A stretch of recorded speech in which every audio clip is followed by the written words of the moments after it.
عید الاضحیٰ کی نیت اور نماز کا طریقہ کیا ہے؟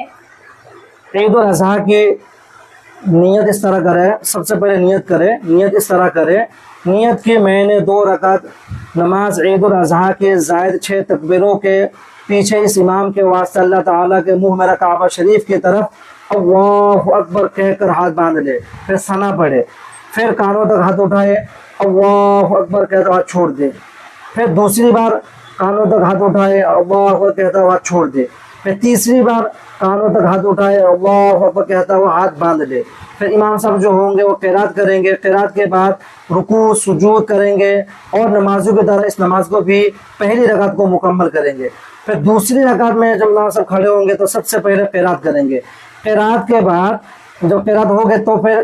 کانوں تک ہاتھ اٹھانا ہے، کانوں تک ہاتھ اٹھانا ہے، اللہ اکبر کہتا ہوا ہاتھ چھوڑ دینا ہے، پھر دوسری بار کانوں تک ہاتھ اٹھانا ہے، اللہ اکبر کہتا ہوا ہاتھ چھوڑ دینا ہے، پھر تیسری بار کانوں تک ہاتھ اٹھانا ہے، اللہ اکبر کہتا ہوا ہاتھ چھوڑ دے، چوتھی بار بغیر ہاتھ اٹھائے، چوتھی بار ہاتھ نہیں اٹھانا ہے، بغیر ہاتھ اٹھائے ڈائریکٹ رکوع میں چلے جائے، پھر رکوع سجود کر کے اور نمازیوں کی طرح اس نماز کو بھی مکمل کر لیں۔